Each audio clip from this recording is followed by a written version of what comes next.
all means an interactive discussion with the network. Emma, over to you. Hi, so just to introduce myself, I'm Emma. I work for a charity called Islamic Help in the UK, and I am going to be facilitating the session today. We're going to start with an opening session and welcome from Professor Patricia Kameni Mobote, who is the Director of the Law Division at the UN Environment Programme. Over to you, Professor Patricia Mobote. Thanks, Emma. Good morning, good afternoon, good evening. It is really my great pleasure to welcome everybody to this important gathering of the Faith for Earth Coalition on World Environment Day 2025. This year, as we have heard, we are gathering under the theme Multi-Level Solutions by Faith to End Global Plastic Pollution. This is a theme that calls not only for innovation and policy change, but also for a fundamental shift in our values, choices, and the moral compass that guides our stewardship of the earth. Plastic pollution is now one of the gravest threats to our planet. We now produce and consume 430 million tons of plastic each year, 2/3 of which are short-lived products which soon become waste. Without urgent action, that figure will rise threefold by 2060, with devastating impacts for ecosystems and human health. 299 million tons of plastic is currently found in our oceans. Studies have revealed that microplastics are found in our water, air, food, and even in our own bloodstream. Plastic pollution is not just out there, it is in us. To truly end plastic pollution, we must embrace a full life cycle approach. Too often, regulations focus solely on managing plastic waste after it has already entered our ecosystems. But vast opportunities to end plastic pollution lie upstream. Addressing plastic pollution at every stage, from raw material extraction to product design, manufacturing, consumption, and final disposal. Opportunities also lie in bringing all relevant stakeholders to the table, from states to businesses to waste pickers to coastal communities. This holistic view, a multi-stakeholder approach, is essential for not only reducing environmental harm, but also for saving billions in waste management and social costs. Faith-based communities and actors can, through their teachings and influence, help reframe our relationship with plastic, promoting not just recycling, but reducing, reusing, and rethinking our consumption from the very beginning. While the problem is urgent, so too is the promise of collective action. Faith-based communities represent the world's oldest and most powerful social networks. Rooted in values of compassion, care for creation, and responsibility for future generations, religious and spiritual traditions are uniquely positioned to inspire the cultural and behavioral shifts needed to tackle plastic pollution. Faith-based organizations play an important role in raising individual awareness and supporting plastic waste management. For instance, UNDP Indonesia launched a church-based waste charity movement that collaborated with several Catholic Church representatives in Indonesia for better waste collection and in applying a circular economy approach. In Ghana, young entrepreneurs founded a faith-based concept called Creation Care Concept, focusing on transforming plastic waste into sustainable products like clothing and accessories. In India, the Interfaith Green Rameswaram project combats plastic pollution through recycling and plastic shredding for road construction, recycling 1.46 million kilograms of waste while fostering community-wide faith-led environmental action. The Faith for Earth Coalition, hosted by UNEP's Law Division, is devoted to addressing environmental challenges by bringing ethical, spiritual, and moral voices into environmental governance. Across all faiths, we find guiding principles that speak directly to this crisis, exemplified by Al-Mizan, Laudato Si, and the Buddhist Middle Path doctrine, and of course, the indigenous worldviews that emphasize harmony with nature and the sacredness of all life. In this event, as we convene leaders and actors from diverse faiths and regions, our goal is threefold. First, we seek to incentivize the mobilization of faith-based organizations and communities to take action in observance of 2025 World Environment Day as the international community prepares for the upcoming resumed meeting of the Intergovernmental Negotiating Committee to develop an internationally legally binding instrument on plastic pollution, including in the marine environment, also known as INC 5.2, and this will take place in Geneva in August. Secondly, we seek to raise awareness and deepen understanding of the full life cycle of plastics from production to disposal. And thirdly, we seek to highlight how faith values and cultural traditions can drive sustainable consumption, reduce plastic waste, and inspire responsible stewardship of the earth. On this World Environment Day, let us commit to this vision. Let us build a world where faith and science walk hand in hand, where sustainability is a sacred duty, and where future generations can live free from the burden of plastic pollution. I thank you, and I wish you all fruitful discussions. Thank you very much, Professor Mbote. We're now going to hear from Marit van der Wittenborg, who is part of the Faith for Earth Coalition at UN Environment Programme. So over to you, Marit. Yes, thank you very much. And also thank you, Professor Mbote, for your very lovely welcoming speech. I'd like to introduce myself shortly. I am Marit van Wittenborg, and I am an intern at the Faith for Earth Coalition. And I'd like to welcome each and every one of you here. It's really good to have you all here today, and for making the time to engage in this webinar. Not only because I know how busy our calendars can get, especially around big events like UN World Environment Day, but also because I truly believe that today's topic is one of urgent importance. Today's topic is part of a broader conversation, a conversation that crosses borders, cultures, and communities, simply because it affects all of us, and it's plastic pollution. What once seemed like just a technical issue or policy challenge has grown into something so much bigger, and it is currently a crisis that touches our oceans, our food systems, our health, and our most vulnerable communities. Most of us have experienced part of the ongoing shift. We no longer get plastic straws at our favorite fast food place, and we've started paying for plastic bags at the supermarket. And maybe you've even swapped shampoo bottles for a shampoo bar, or you brought your own containers to the supermarket. And these small changes show that awareness is growing. But as we've also come to realize, it's not enough. Plastic has been used and abused for decades, and it's now everywhere. It's in our rivers, our soil, our air, and alarmingly, as already mentioned, in our bodies. Microplastics have already been found in the human brain.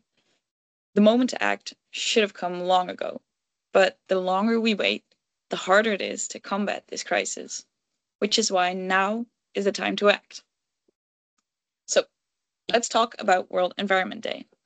It is celebrated every year on June 5th, and it's not only the biggest international day for the environment, it also marks the birthday of the United Nations Environment Programme. This year, World Environment Day is being hosted by Jeju, South Korea, and this province has made the bold commitment to eliminate plastic pollution by 2040. It's ambitious and it's visionary, and it's exactly the kind of leadership that we need to see more of. This year's theme for the World Environment Day is ending global plastic pollution. And here's why that deserves an international spotlight. Every year, the world produces more than 450 million tons of plastic, as already mentioned before. And around 11 million tons of that plastic end up in our oceans every single year. That is similar to dumping a full garbage truck of plastic into the sea every minute. And if we don't change this course, the number could triple by 2040. But plastic pollution isn't just harming marine life, it also harms people, especially vulnerable communities. These communities are frequently located near plastic production sites, incinerators, or open landfills. They face direct exposure to toxic chemicals, polluted water sources, and degraded agricultural lands. Yet they often have the least capacity to protect themselves or influence the system responsible. Environmental injustice, at its core, means that the people who contribute the least to pollution suffer the most from its effects. Tackling plastic pollution is not just a matter of waste management. It's a matter of equity, of human rights, and of climate justice. But still, it's not all doom and gloom. There is real hope. Around the world, people are stepping up, especially faith-based organizations and indigenous communities. These groups have long functioned as stewards of nature, guided by principles of care, interconnectedness, and justice. And their work reminds us that this isn't only about cleaning up, it's about reimagining our relationship with the planet. In the lead up to World Environment Day, we've reached out and asked people to share videos and highlight grassroots initiatives. We will share these videos in the course of the following days, so keep an eye out on the Faith for Earth social media channels. And I'd also like to ask you if you also like to share a video or share some of your initiatives or thoughts on this year's theme of World Environment Day, please reach out to us, and we would very like to share it with our network. This webinar is part of a larger journey. As mentioned, this is leading up to the INC 5.2 negotiations. Countries are working towards a legally binding global agreement on plastic pollution. At this stage in the process, negotiators are focusing on concrete obligations around plastic reduction, design standards, financial support mechanisms, and capacity building for countries that need it most. The decisions made in INC 5.2 will shape how ambitious and how effective the treaty will be. Because plastic pollution does not exist in a vacuum.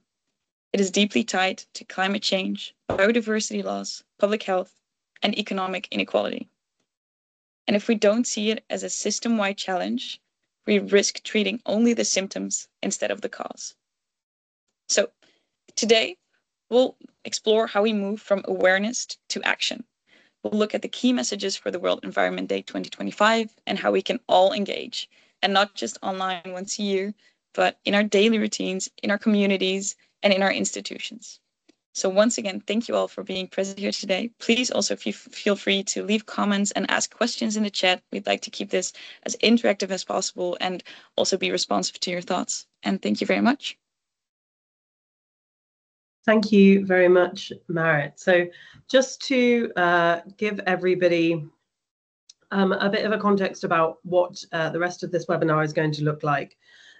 We're going to hear from 3 speakers from 3 different projects, speaking about the projects that they have taken part in Kenya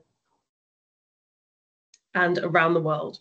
We're then going to have a short open discussion about how we can be tackling the issues of plastic pollution in our communities, and the more people can contribute to that, the better. We're really looking forward to hearing what you're doing in your communities and what your thoughts are on how we can be tackling this. So now I'm just going to hand over to Mau Maro, who is going to speak about the cleanup in Mombasa. Mau is from the Kenyan Evangelical Lutheran Church. So over to you, Mau.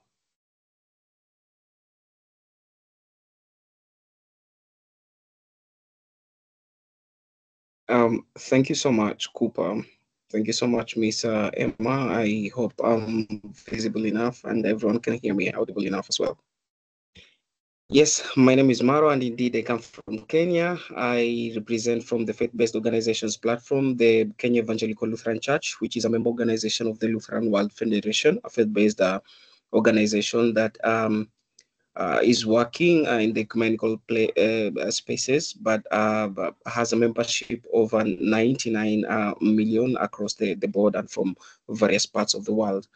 And indeed, I sit as one of the youth champions for climate change. And currently, I'm also serving as one of the commissioners for the Lutheran World Federation Task Force that is mandated with formulating a climate justice policy that will shape how we interact with regards to the climate and the entire issue of the triple planetary crisis.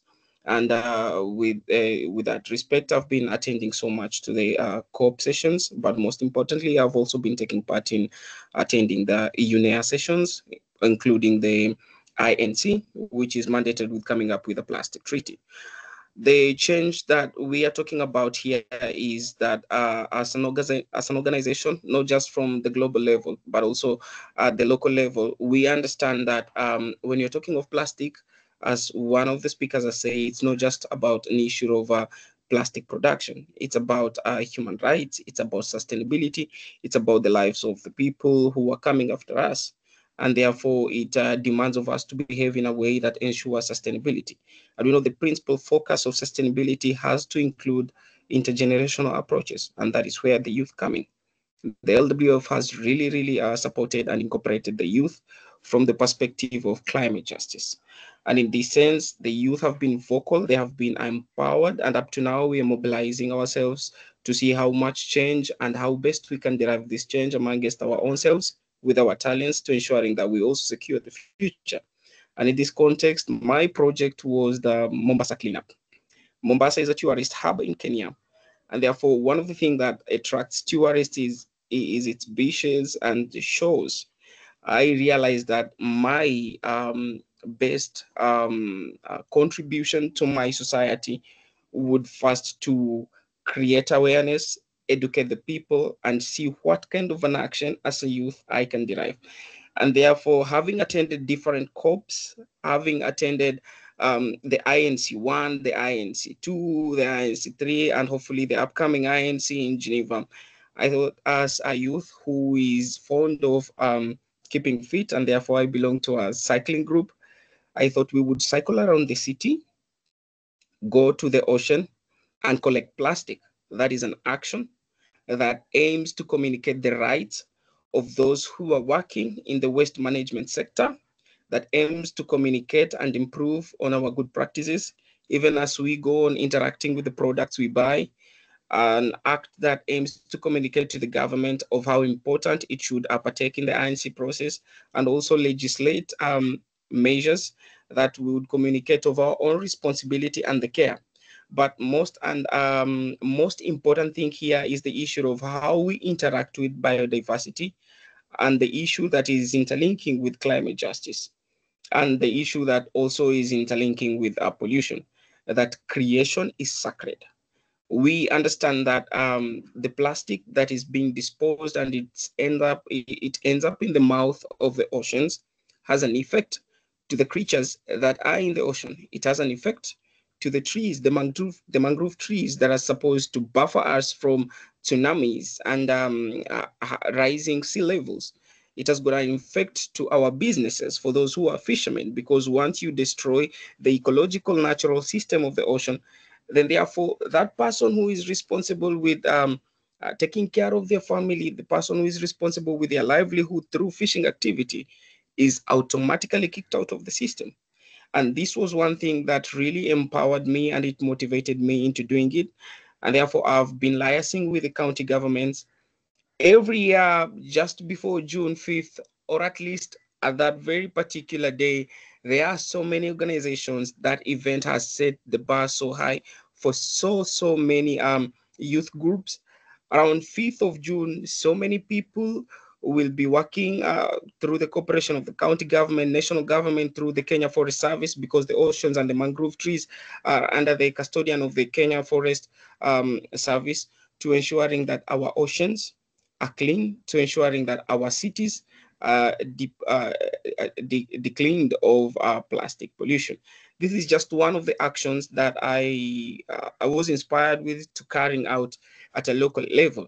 But it is also important to note and acknowledge that at a regional level, we are also bringing ourselves together, and we are also structuring our means of engagement to ensure how best we can also lobby for our policy points, including the issue of human rights, including issues that talk of eliminating toxic chemicals, promoting sustainable materials, the issue of circular economy principles that we as Africans are yet to really embrace at a greater magnitude, and also the issue of accountability and responsibility, which doesn't just strain with our good practices and our modes of lifestyle, but also how the government itself is controlling the issue of production, how the government itself is controlling the issue of consumption and responsible waste management.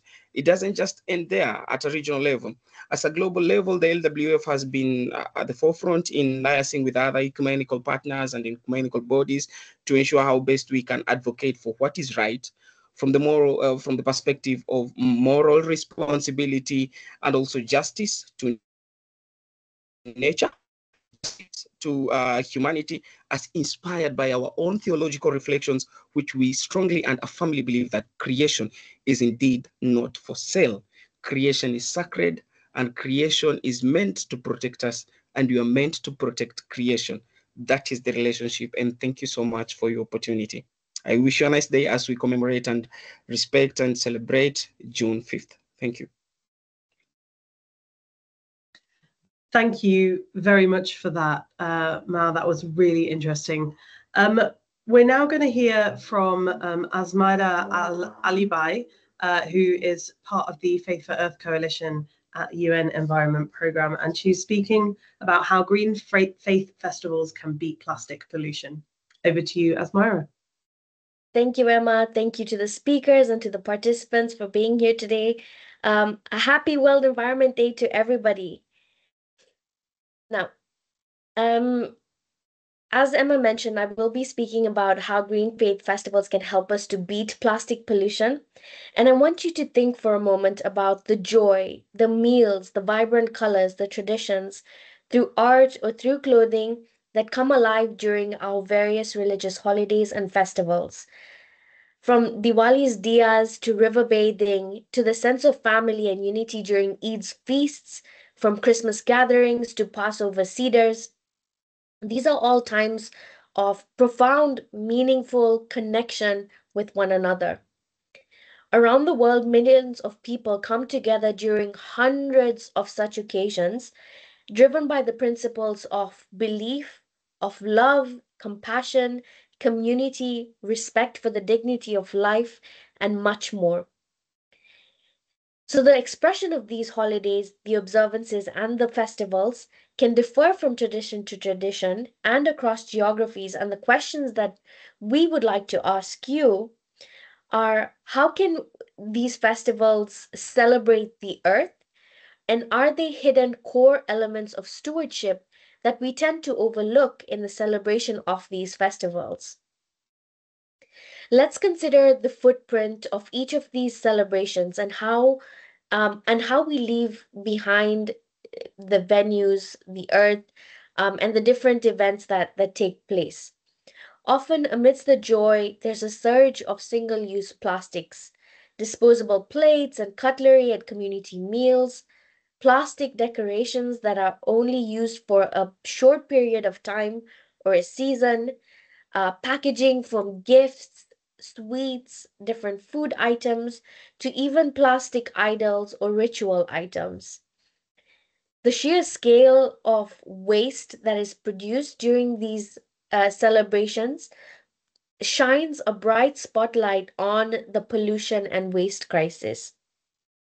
And I would say it's our responsibility to significantly contribute in our own respective ways to the ways that we can clean up our oceans, can reduce what ends up in landfills, and to ensure that our sacred spaces don't further perpetuate the harm that we see in our day-to-day lives, that plastic is causing. Now, imagine if we consciously chose a different path.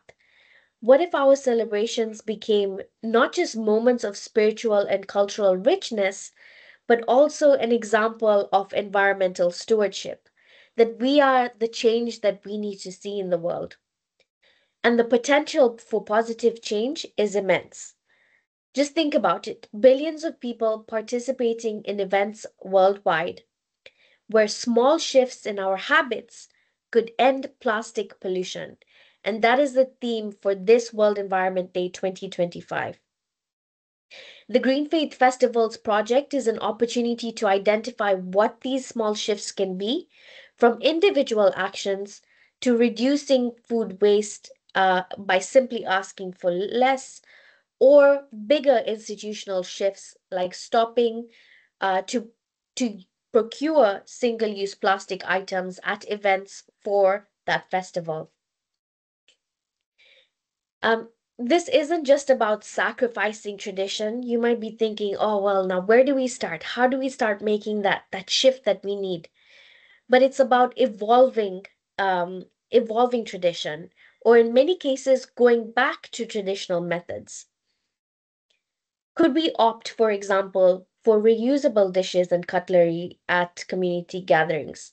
Can we go back to items that are made out of clay rather than plastic? Or choose biodegradable decorations or craft our own?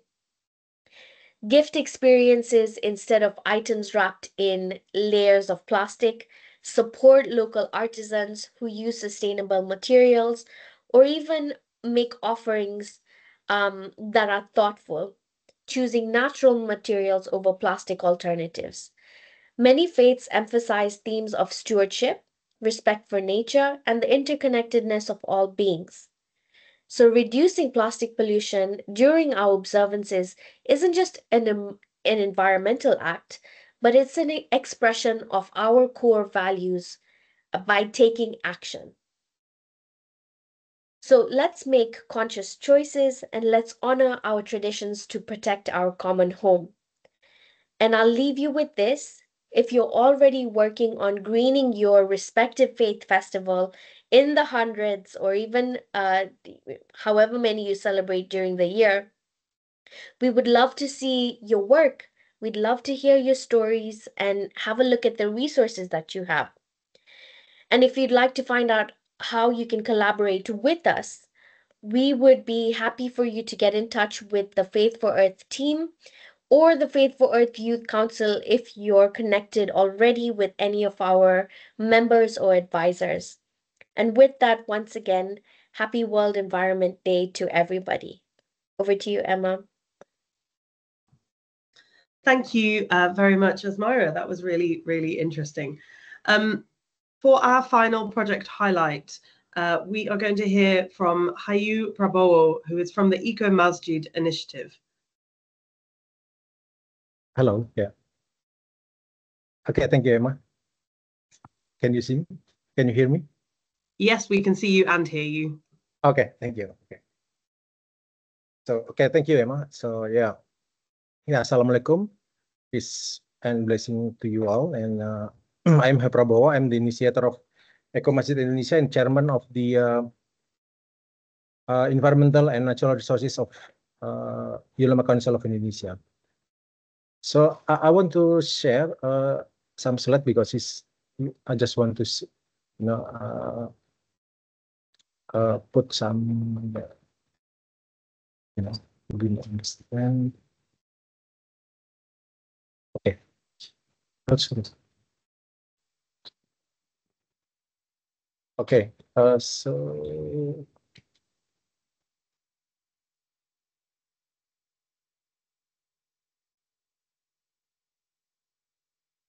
Hope you can see my slides. Okay, so I'm talking about the faith-based plastic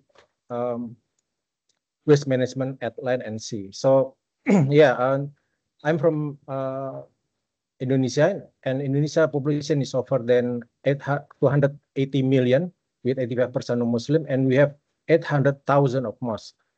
So that our tagline is that from mosques prosper the earth. So the phrase suggests that the mosque should serve as a centers not only for worship, but also for community development and environmental stewardship. As people of faith, we are united not only by our beliefs, but also by a shared responsibility to care for the earth, our common home. So this is the national waste management gap in Indonesia, and we have the management gap. Firstly, this in 2024, we have about 40% of Indonesia waste was not properly managed. So and this indicates that a significant shortfall in waste collection, processing, and disposal infrastructure. And secondly, the awareness gap. 72% of our population demonstrated low concern on the environmental issues in 2018. So the survey in 2018, reflecting a lack of public engagement or education on waste management practices. And thirdly, recycling gap. So Indonesia relies on importing plastic and paper waste to meet domestic recycling demands, revealing inefficiencies in local recycling systems and dependency on foreign waste streams. So addressing these gaps would require improved policies, public education, and investment in recycling facilities. And this picture highlights a paradigm shift in sustainable waste management that we are working on, moving from end-of-pipe approach, which is collection, transport, landfill, to waste prevention, which is source reduction, reuse, and recycling. Indonesia's old model relied on landfills, causing pollution, while the new zero waste model emphasized source reduction, recycling, and conversion technologies for sustainability. This hierarchy emphasizes preventing waste at its source by prioritizing behavioral change, and education is important to drive this paradigm shift. Religious movements play a crucial role by framing environmental stewardship as a moral and spiritual responsibility, thereby encouraging communities to actively engage in plastic waste management. As you have heard earlier, that the microplastic has entered into our diet. So these microplastic plastic particles smaller than 5%, 5 milliliters, originating from sources such as personal care products like facial cleaners, toothpaste, and detergents. And secondly, the degradation of larger plastics through friction and wear. These tiny particles are easily transported by rainwater, sewage systems, and rivers, eventually ending up in the ocean. So marine organisms often ingest microplastic unintentionally, and these particles move up the food chain and consumed by larger predatory fish. As a result, microplastics have also been found in human food sources, with studies showing that 90% of table salt is now contaminated with plastic.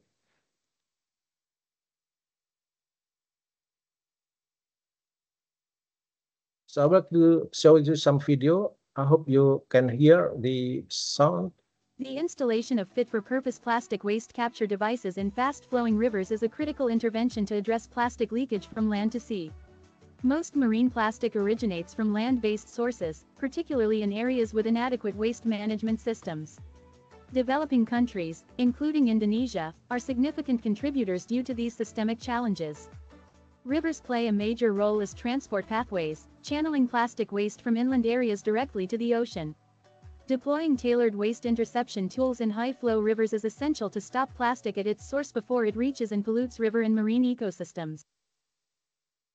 Okay, so that's actually the one way to do it. And the second way is through the religious approach. That we have issue fatwa, which is the Islamic scholar of Ulama Council of Indonesia, issue fatwa number 47 2014 on waste management to prevent environmental damage. A fatwa is a formal legal opinion or ruling issued by body scholars known as Mufti, in response to a question issue related to Islamic law or Sharia.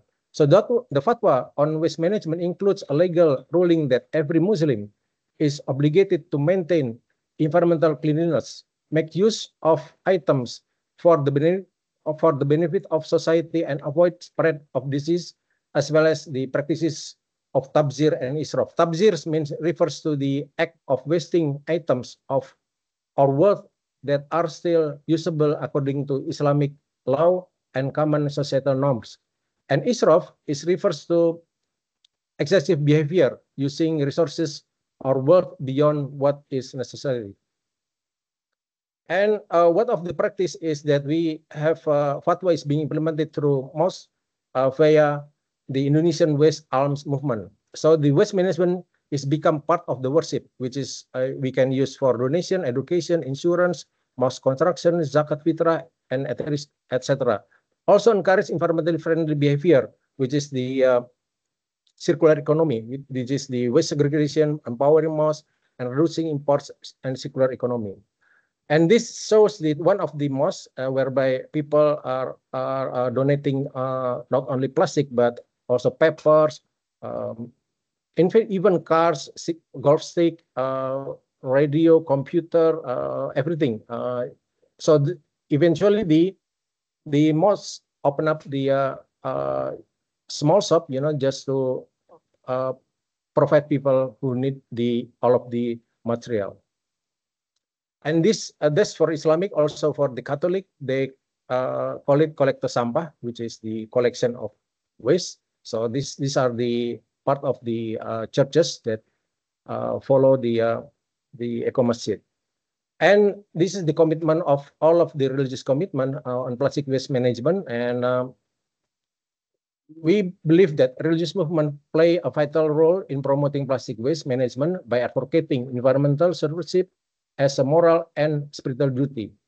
Through teachings, community action, and faith-based initiative, they inspire behavioral change, encourage sustainable practices, and mobilize followers to reduce, reuse, and recycle in harmony with divine creation.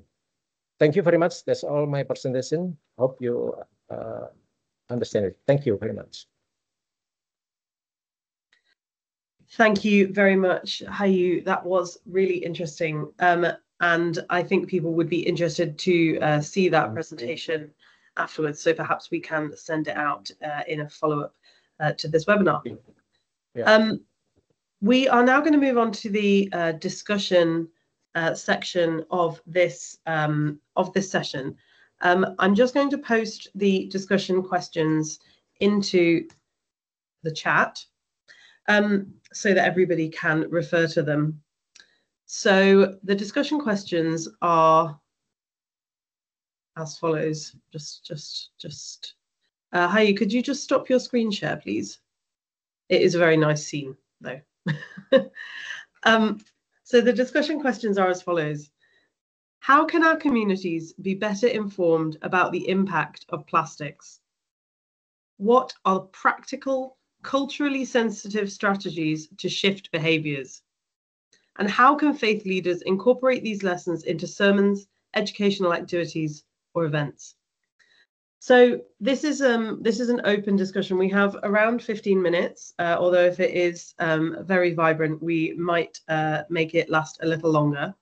There are quite a lot of people in this webinar, so if you would like to speak on this topic, please raise your digital hand, which will allow us to see who would like to speak.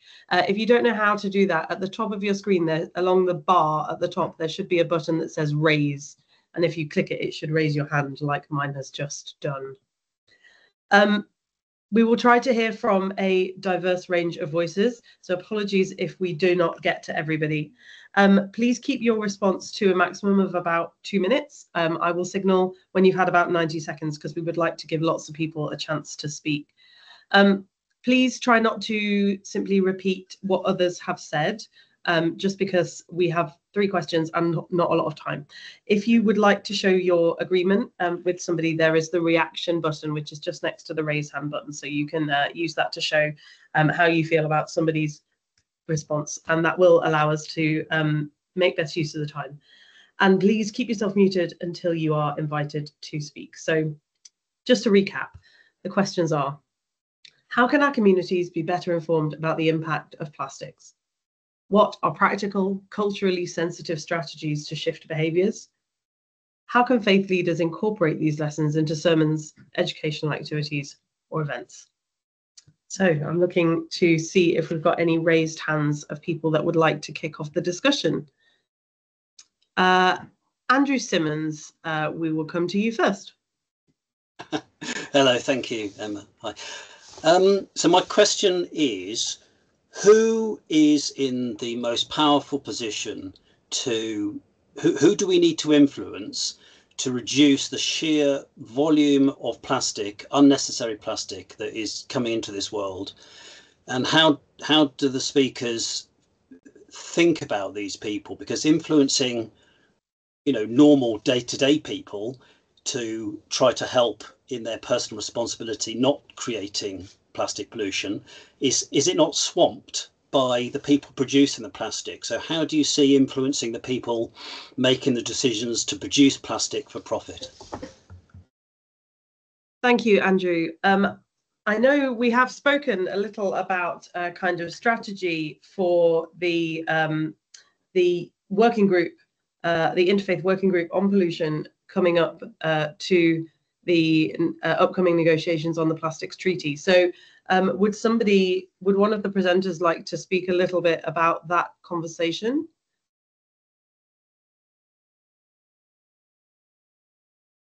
Hi.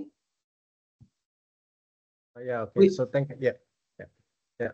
Thank you. So it is my experience, because we have the kind of the community development. So the community development has the process to be in 4 prongs, which is firstly that it's the environmental issue, which is the plastic one, or the plastic waste has to be economically viable, to be done, So that's why we go into this donation, because it has to be economically viable, and secondly that it should be socially accepted. So that's why this has to be practical, and it should be educating people. So people has benefit not only economic but socially in education.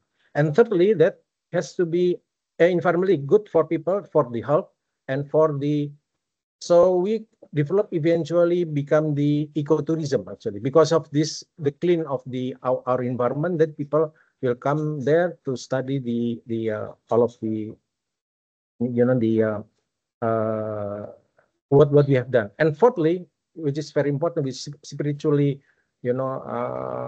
inspiring. So that's actually the four approaches to be done in one action. So that's why if you look at my presentation, there's only that 4 items, 4 aspects is come into one single movement. So it's not one by one. So that's. Thanks very much. Hi. Does anybody else want to respond to Andy's question? Sure, if I may. Yeah, absolutely. Go on. From a technical perspective, the Intergovernmental Negotiating Committee on Plastics, including in the marine environment, that's an intergovernmental meeting. Think about the UNFCCC's COPs, the ones that happen annually. This is one similar to the life cycle of plastics that's coming up in August. It's the final meeting of a series of 5.5, I would say, meetings by member states. Now, what role does civil society have at this meeting, where decision makers are negotiating, what needs to happen globally to address this plastic issue? Role of civil society, in my opinion, is to take advantage of the partnerships that you have at the national level, because at the end of the day, that's member states negotiating, and saying, look, if this is the relationship that we have in X country, and this is what we're trying to do in another X country, and keep an eye on what member states are putting forward during these negotiations. And if they are a little different to what you're working on with that government, it's a role of civil society to come back and say, hey, look, but don't we have these ambitious plans that are looking at X, Y, Z? And that's driven by our respective moral responsibilities and the perspectives that we come into through these projects. I think that would make effective civil society engagement, because this is what we fall under as faith-based organizations in these different meetings, rather than showing up to the meetings and saying, this is what we need to happen. Because 9 out of 10 times, member states and their representatives come with their negotiation points set, and at the meeting is far too late to try and influence anything. So in short, try as much to advocate at the national level, at the local level, for what you want to see, the ambition that you want to see. And that, I think, is how we will see the change that we would like in these different intergovernmental negotiating spaces. But Andrew, I think your question, I answered part of it, but as I said in my intervention, that each of us can make our own small shift in our habits. If you think about the level of experience, the areas that community members within a faith tradition work in, it's everywhere. From actual waste pickers to people in the production industry, to people supplying the different plastic products. It's small shifts in understanding why it's important for us to shift to sustainable alternatives at every level, hence the title of this webinar. That's important in seeing the change that we need. So powerful interventions by leaders are needed, small actions by the young person in the community, the youth organization in the community, and leadership to transition away from plastics. All of this is needed in conjunction to see the change that we would like to see. Emma, over to you. Thanks very much for that very thorough answer, Asmara. Okay, I think the next hand we've got up is Christopher J.A. So I'm going to come to you, Christopher. Thanks, Emma. Real quick, not to echo or repeat too much of what Asmara just said, but I really think it's up to us individuals, and this answers Andrew's question point. I think a constant act that we can each do as individuals is to call out every situation where we come across the use of single-use plastics. I'll give you a very quick example. I recently hosted a screening of The Letter at a major movie theater here in Nairobi 2 weeks ago. And this was my 4th time doing it at that same theater. In a discussion with management of the theater company, I said, look, have you guys ever considered doing away with all these single-use plastic bottles, for drinks and sodas and all the rest of it? They hadn't thought of that. They hadn't considered it ever. But here's the great thing. They were receptive to that idea and now are actually thinking about it. What is even better is, from that movie theater, the mall that it is located in, this could have a chain effect. So again, what I'm just trying to get at is, and again, just speaking to Andrew's point again directly, at our grocery stores, at our vendors, it could be a street vendor, okay? It could be every institution that we come across. When we come across that, that use of single-use plastic at meetings, we've heard Maua talking about, government meetings and all, and Asmara's social gatherings. If we come across a situation where we see the use of single-use plastics, one thing I implore everybody is to just express that dissatisfaction. Why are we using this when we have the alternatives? I was recently at a church gathering where, I was asked to bring in, various commodities for the festivities, but to my dismay, I found they had provided bottles of water in the single-use plastic bottles, and I thought, oh gosh, this is crazy when we could have easily done with glasses. We could have brought our own receptacles. Do you see where I'm going at, Emma and everybody? So I think it's that constant act to always just question and just openly ask. Say, hey, you know, why can't we move away? So I think I've gone way too, and I've spoken way too much, but thank you. Thank you, Christopher. Thanks, Christopher. I think it is good to remember that what can seem like a very small act actually is not necessarily just about personal choice when we do start talking to institutions about it, and institutions do all add up. Right, okay, we are now going to come to Saidi Ngolola. We've got about 9 more minutes left of this discussion, so I'm going to, hopefully we can hear from 3 or 4 more people. Tassin, if you'd like to speak, we can either come to you or next after the next person, or if you raise your digital hand, that will help us keep track of the of who's in the queue. So Saidi, we're going to come to you.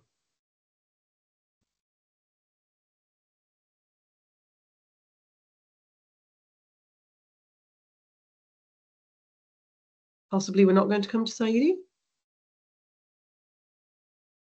I think he's just put his hand down. Okay, so I'm going to come next to Carbon. Would you like to speak? Which actually, it's just my account that I couldn't change my name, so I used it. So yeah, my name is Sri. So yeah, I'm from Indonesia. Thank you so much for having me here. And as what is that? You can say I'm a youth here because yeah, I am. I am in charge in environmental issues in a new corporate company. And then what I am thinking now is actually to tackle the plastic pollution in coastal area, because this corporate is actually what is that, really in line with not in line, but it's really close with coastal area, with the coastal people. And then I'm also Azerbaijanis, you know, like we are living in the sea. So what I am thinking now, because I know like in this corporate, I was just this small, and then the people in this company, in this office are like giant. And then when I took a step, like I feel like discomfortable. And then I think Mr. Hayu Prabowo will also, what is that? Will also give me a good feedback, especially he's also from Indonesia. I feel this kind of intervention like is still strong, and then I'm young.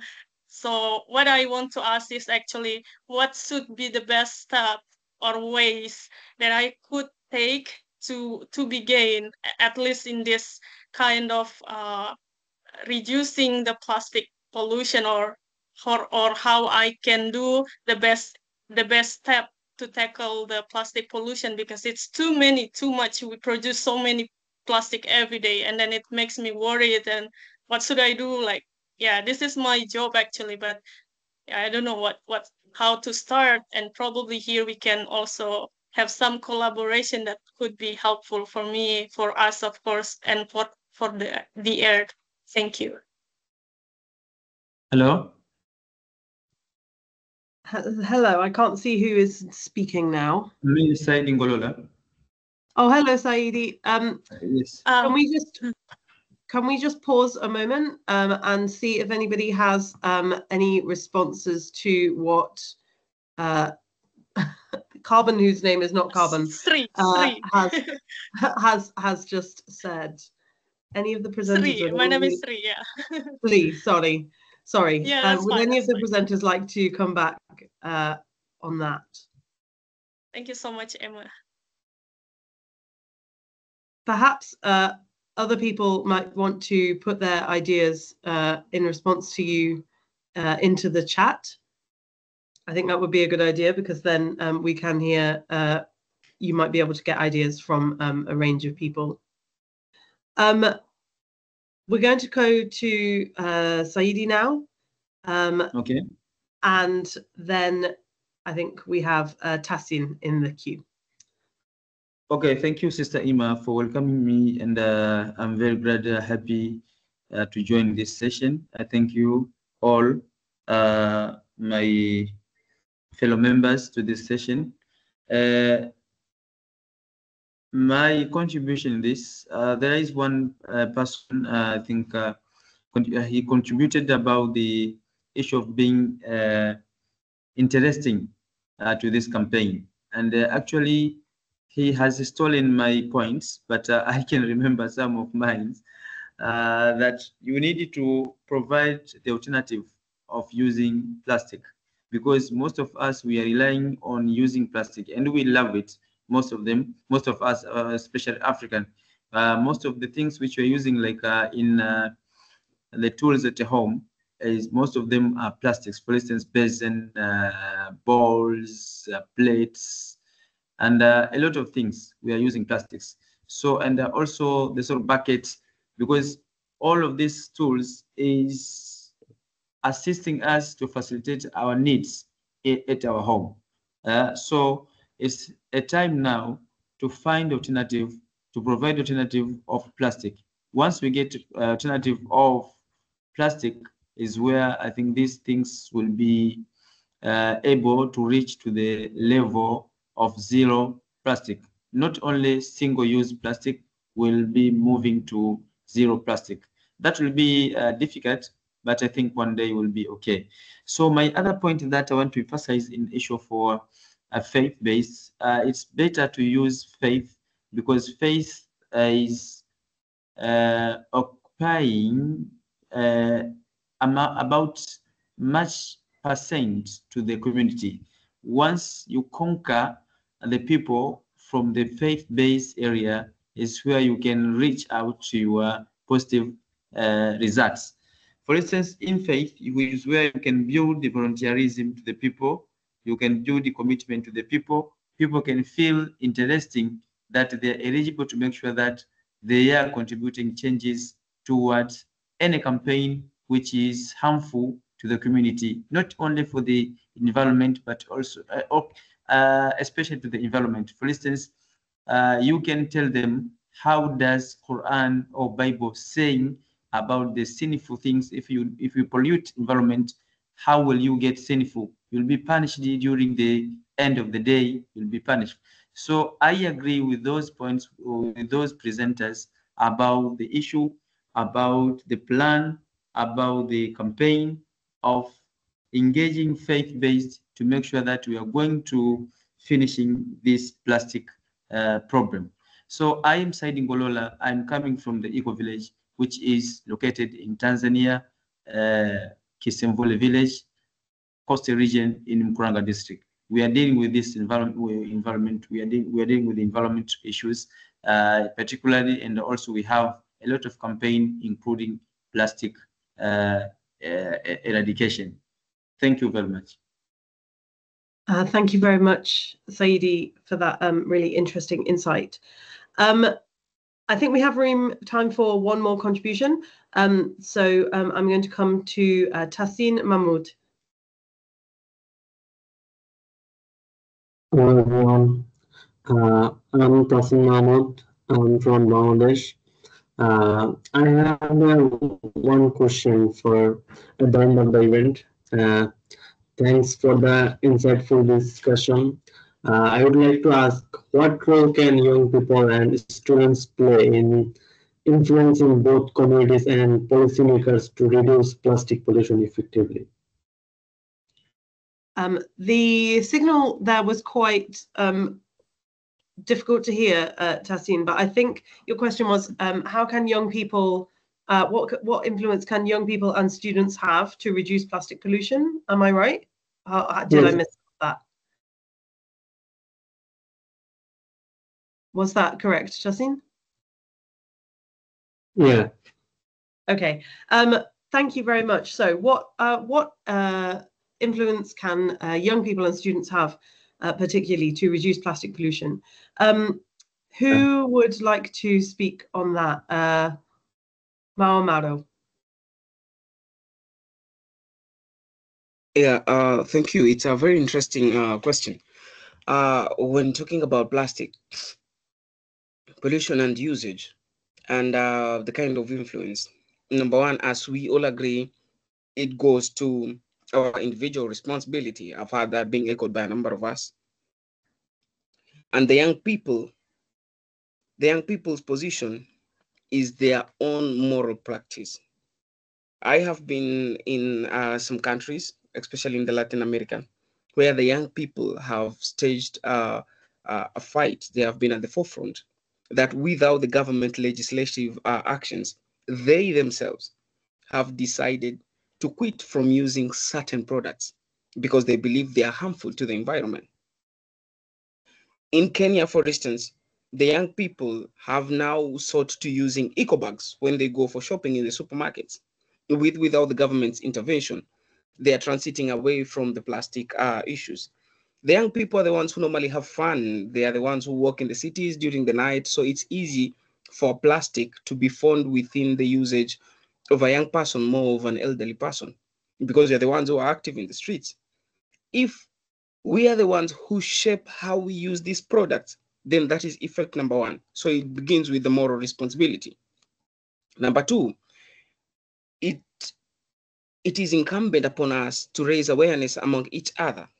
Remember, we all agree that the message of plastic pollution, in as much as I know there is a technical debate of who influences this power, who has the power over the decision-making power. Trust you me, the young people nowadays have occupied the technological spaces. These are the people whose voices are being echoed at most. And in Kenya, we normally refer to them as Gen Z, Generation Z.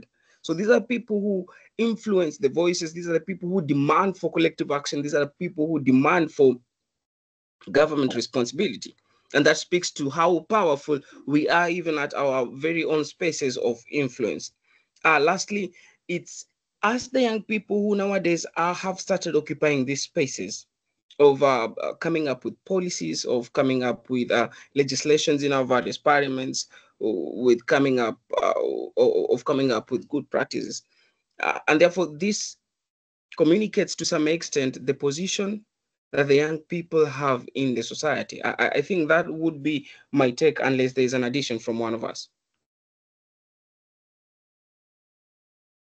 Thank you. Azmira, would you like to come in on this? Sure, thanks. I'd like to lift up the importance of values-based environmental education, and the opportunities that both formal and informal institutions present to ensuring that this is part of the everyday curriculum. If you attended, your religious school and classes when you were younger, I want you to think back to the number of times you were informed about the importance of protecting or conserving the environment. I think back to my own experience that there was very little that was shared with me growing up in my religious classes, although there was enough material available to us to have that conversation. It's a question of priorities. But now, more and more young people have expressed how important it is to address, to protect and care for the planet. And I think it's the role of faith-based organizations and institutions to respond to that interest and that passion, and that urgency with the tools that their institutions can provide. And values-based environmental education is just one opportunity to reach out to young people in response to them highlighting the urgency to act. Over to you.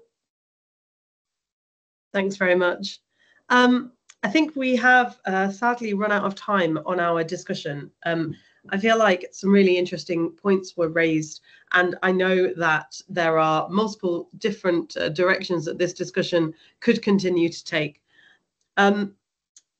Sadly, we are limited on time, but I hope that we can continue to have these discussions because they are incredibly important. I'm going to pass over now to Zara Ahmad, who is from the Bahu Trust and co-chair of the Faith for Earth Coalition Youth Council, who is going to speak a little bit about the resources that we have around World Environment Day and how you can use those. Hi, everyone. Hope you're well. Really interesting discussion being had, and I'm feeling really inspired by so many of your contributions and insights, especially the insights from our friends around the world, especially the ones who are talking about how we can raise the voice of, raise our voices within different institutions, cafes, restaurants, supermarkets, and how those conversations are themselves important and valuable. I'm just going to try to share my screen to show a video developed by UNEP for beating plastic pollution and World Environment Day. If I can just see if this works. Am I able to share screen? Yes. Just give me a sec. Okay, cool. Komesha uchafuzi wa plastiki. We kept plastic for waning. Beat plastic pollution. Let's beat plastic pollution. Combata a poluição plástica. Beat plastic pollution. Plastic pollution is one of the most urgent environmental crises of our time. It's in our rivers, oceans, food, and even in our bodies. But this is a crisis we can fix. 速战速决，对抗塑料污染。Acaba con la contaminación plástica.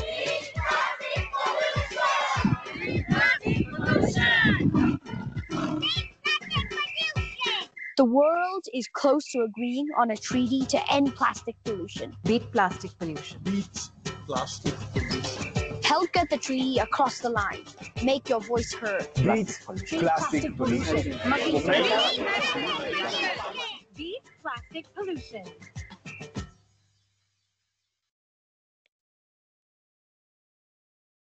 Cool. I hope you're all able to hear that. That's just an example of the ways in which we can amplify our voices for World Environment Day.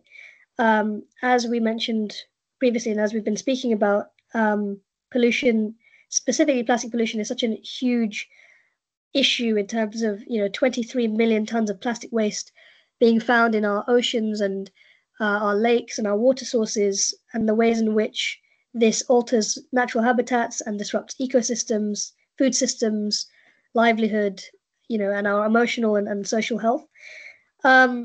Just to sort of highlight what we can share for World Environment Day, I'm going to just share the UNEP presentation with you guys.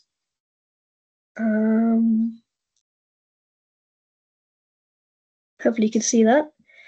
So there's a number of resources that is publicly available, including this presentation around World Environment Day, which captures sort of the main themes, the main issues, the campaign objectives, which is mobilizing global public awareness around plastic pollution, that solutions are available and come with huge benefits, the sort of proposing for a circular economy for plastics, which offers a sustainable path forward, a just transition and the importance of a just transition, and of course building the momentum for a treaty on plastics to end plastic pollution and protect human health and well-being.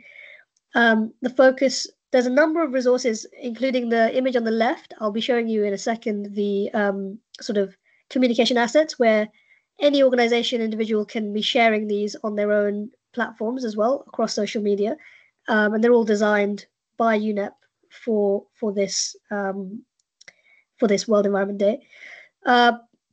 So this is everything that we've already spoken about, but the hashtag Beat Plastic Pollution is something that you can use on Twitter, Facebook, Instagram, and anywhere that you're sharing about World Environment Day.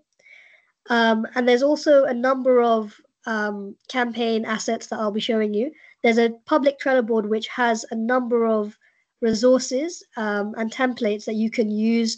I'll show you in a second, which has different languages and sort of different adapted templates depending on your use. But just to quickly go through, you can also register your activity on the World Environment Day website. There's a global map, which I'll be showing you in a second as well, where you can feature your event or activity that you will be hosting. And we are encouraging you to host your own events campaigns within your local communities, within your grassroots communities, and linking that up with World Environment Day and this observance. And yeah, this is just, again, different ways that you can use the hashtag. And again, the sort of assets on the left, you could also use. I'm going to stop sharing my screen. I just wanted to show you the Trello board as well, because it's really powerful. If that's okay. Yeah. So there's a public Trello board which has all of the, hopefully you can see that, all of the sort of media and assets linked to World Environment Day, where there are a number of articles, there are a number of videos and content, for those of you asking in the chat for content. There's also a number of these specifically sort of social media photos that you can use. There are different templates. A lot of them have a number of facts. There is also everything you need to know about plastic pollution, which has a number of different pages on it that you can use within your organizations. Again, here we have the different languages that we have translated into. So depending on your, individual organizations and sort of your focuses, you can use these as you wish. And there's also a brand guide and branding guidelines and logos that you can also use depending on your need. And also in terms of UNEP's Faith for Earth Coalition, we also have a number of resources on our newsletter and website, which I can show you as well, which, especially for organizations that are coming at it from a faith-based perspective, Faith for Earth Coalition are advocating for, the use of faith and values and ethics to promote sustainable consumption. So we have a number of resources as well, including our catalog Faith-Based Action Towards a Pollution-Free Planet, which I'll be showing you as well. But this is our webpage where you can access the key messages, the World Environment Day map. You can have a link to featuring your event. And we want to sort of hear from you and your stories and your testimonies within your organizations. So if you're interested, you can get in touch with us and share your own, what you're doing within your organizations, within your communities. And just to quickly show you the map, because I think it's quite, it's quite an interesting resource.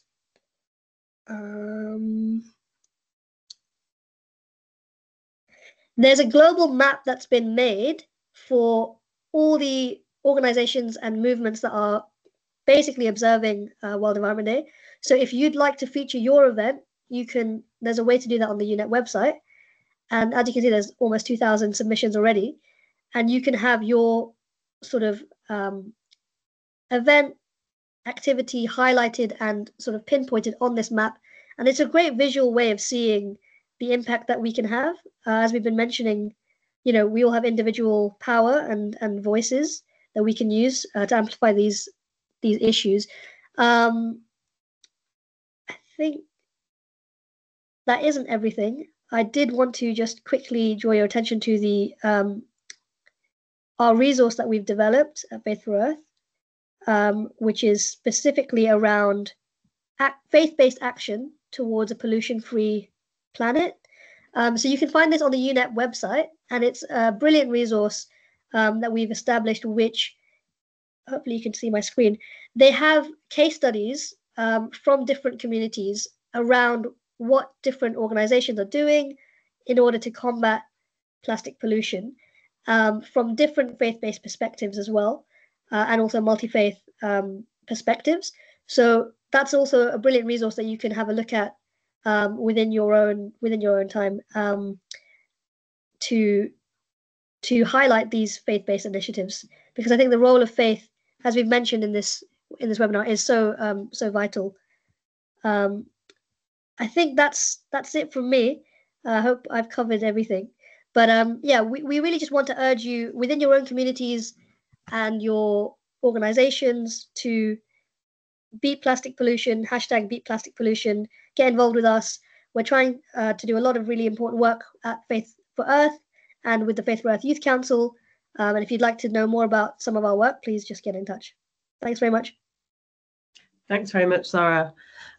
So we're coming to the end of our webinar now. And so I just want to recap a little bit about what we've spoken about. This World Environment Day, the focus is on plastic pollution. And the reason we decided to host this webinar was that the Interfaith Working Group on Pollution, which is part of Faith for Earth, is involved in advocating towards the outcome that we want in the negotiations for the plastic treaty in August. We are continuing to press for a strong, thorough and binding treaty covering the whole life cycle of plastics.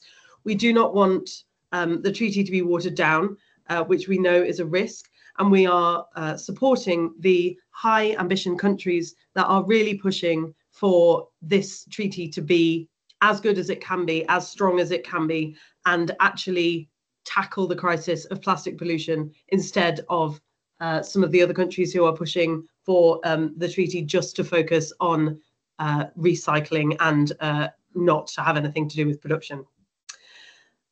But we can't do that alone as the Faith for Earth Coalition. We need your help as faith groups to maintain and build this pressure.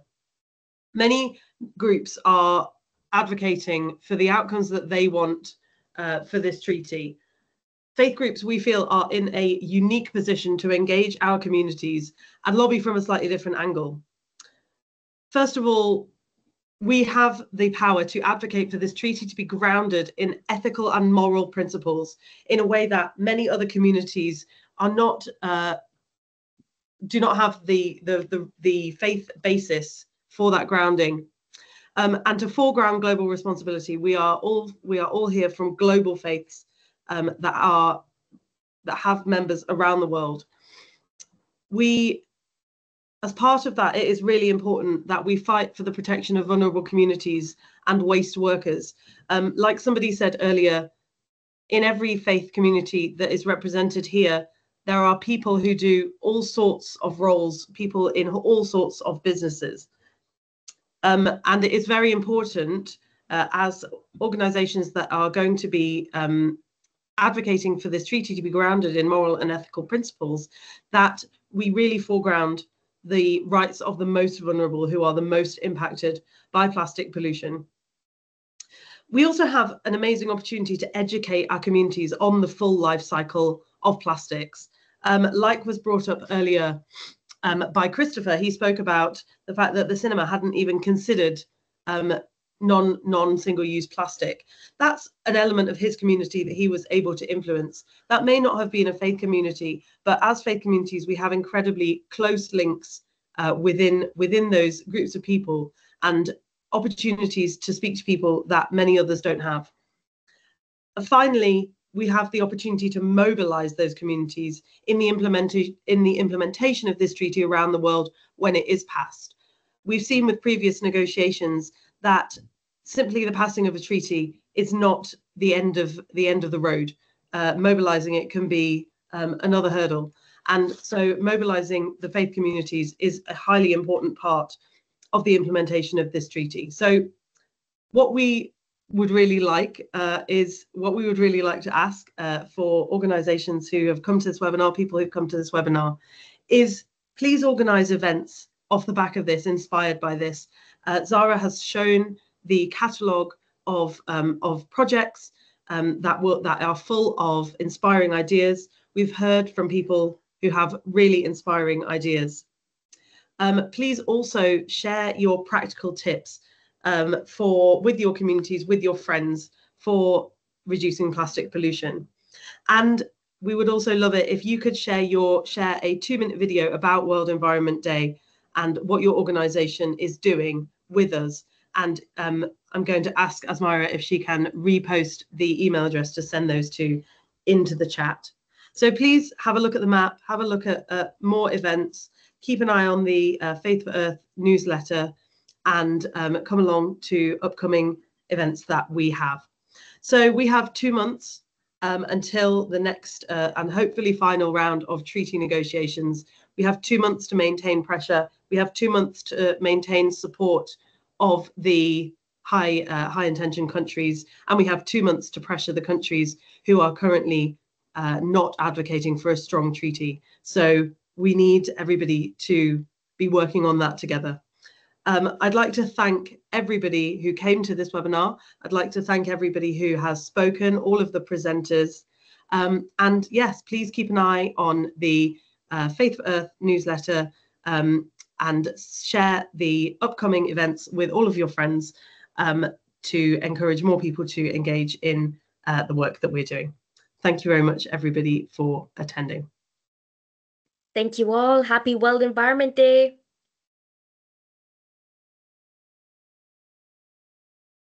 Thank you.